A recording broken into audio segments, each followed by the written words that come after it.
नमस्कार. The crew Marathi या चॅनलवर तुम्हा सर्वांचे खूप सारे स्वागत. लग्नासाठी जोडीदार निवडताना कोणत्या गोष्टींची काळजी घेतली पाहिजे व आपल्या जोडीदारांकडून कोणत्या गोष्टीची अपेक्षा केली पाहिजे, तसेच त्याच्या गुणदोषासहित त्याला कसं स्वीकारलं पाहिजे या संबंधी छोटासा व्हिडिओ आहे.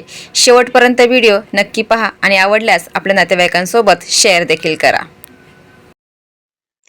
आपण लहानपणापासून एक गोष्ट ऐकत मोठे होतो. योग्य व्यक्ती भेटली की आयुष्य सुंदर होतं. मग आपण आयुष्यभर त्या योग्य व्यक्तीच्या शोधात असतो. कुणीतरी असा भेटेल जो आपल्याला पूर्णपणे समजून घेईल, आपल्यावर मनापासून प्रेम करेल आणि मग सगळं सुरळीत होईल. पण आयुष्याचा अनुभव एक वेगळीच गोष्ट शिकवतो. जोडीदार विचारपूर्वक निवडा, कारण गरिबीत दिवस काढता येतात पण चुकीच्या माणसासोबत आयुष्य नाही.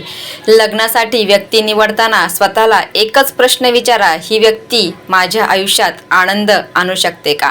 यापेक्षा महत्त्वाचा प्रश्न हा आहे, ही व्यक्ती मला आयुष्यभर साथ देईल का? लग्न करताना रूप पाहू नका, तर स्वभाव पहा. पैशांवर प्रेम करण्यापेक्षा तुमच्या स्वभावावर, गुणांवर प्रेम करणारी व्यक्ती निवडा. समोरच्या व्यक्तीचे सर्व गुण मिळवू शकत नाही, काही दोषही सोबत स्वीकारण्याची तयारी ठेवा. खरं तर नातं तुटण्याचं कारण प्रेमाची कमतरता नसते. अनेक नाती प्रेम असूनही तुटतात आणि अनेक नाती प्रेमाचा मोठा गाजावाजा नसतानाही दशकानुदशकं टिकतात. मग फरक नेमका कुठे असतो? तर फरक असतो अपेक्षांमध्ये. नात्याच्या सुरुवातीला आपण समोरच्या व्यक्तीला जशी आहे तशी बघत नाही, आपण तिला आपल्या स्वप्नांच्या रंगात रंगवतो. तिच्या काही चांगल्या गुणांवर इतकं प्रेम करतो की बाकीच्या गोष्टींकडे दुर्लक्ष करतो. आपल्याला वाटतं की प्रेम असेल तर बाकी सगळं आपोआप जुळून येईल, पण प्रेम माणसाला बदलत नाही. प्रेम फक्त माणसाला स्वीकारण्याची ताकद देत असतं. समस्या तेव्हा सुरू होते जेव्हा आपण समोरच्याला स्वीकारण्याऐवजी बदलण्याचा प्रयत्न करतो. लग्नानंतर अनेक लोकांची पहिली चूक हीच असते. त्यांना वाटते की थोडा वेळ गेला की समोरची व्यक्ती आपल्या मनासारखी वागायला लागेल, तिच्या सवयी बदलतील, तिचे विचार बदलतील. पण माणसं बदलत नाहीत, ती फक्त थोडीफार जुळवून घेत असतात. ज्याला वेळेचं महत्त्व नाही तो लग्नानंतर अचानक वक्तशीर होत नाही. ज्याला पैशाची उधळपट्टी करायची सवय आहे तो एका दिवसात बचतकर्ता बनत नाही. ज्याला प्रत्येक गोष्ट मनात ठेवायची सवय आहे तो अचानक संवाद साधायला शिकत नाही.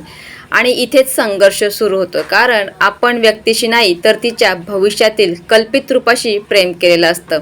एक यशस्वी लग्न हे दोन परिपूर्ण माणसांचे मिलन नसतं, ते दोन अपूर्ण माणसांनी एकमेकांच्या मर्यादा समजून घेत केलेलं सहजीवन असतं.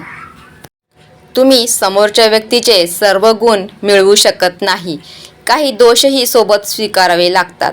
प्रश्न हा नसतो की त्या व्यक्तीला दोष आहेत का, प्रश्न हा असतो की ते दोष तुम्ही आयुष्यभर सहन करू शकता का? कारण प्रत्येक व्यक्ती स्वतःसोबत काहीतरी ओझं घेऊन येते.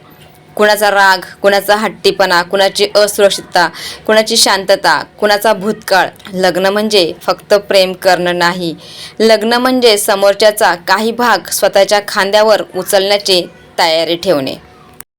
आणखी एक गोष्ट आपण विसरतो, नातं मोठ्या प्रसंगांनी टिकत नाही, ते छोट्या छोट्या सवयीने टिकतं. रोज विचारलेलं तू ठीक आहेस ना, थकल्यावर दिलेला एक कप चहा, चूक झाल्यावर मागितलेली माफी आणि रागात असूनही न तोडलेला संवाद.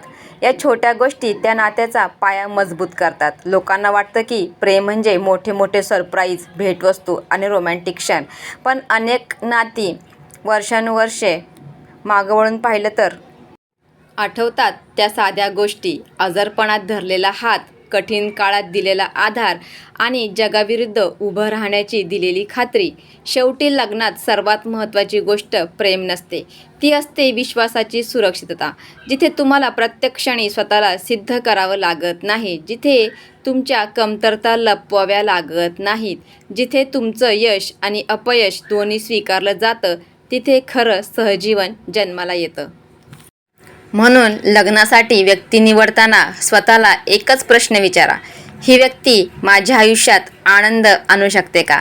यापेक्षा महत्त्वाचा प्रश्न हा आहे, माझ्या आयुष्यात वादळ आलं तर ही व्यक्ती माझ्यासोबत उभी राहील का? कारण सुखाचे दिवस प्रत्येकजण साजरी करतो, पण आयुष्यभर सोबत चालणारे तेच असतात जे अंधारातही हात सोडत नाहीत. आणि कदाचित यालाच खरं लग्न म्हणतात. संपूर्ण व्हिडिओ पाहिल्याबद्दल तुम्हा सर्वांचे मनापासून खूप सारे आभार. चॅनलवर नवीन असाल तर आपल्या चॅनलला लाईक, शेअर आणि सबस्क्राईब जरूर करा. थँक्यू. धन्यवाद.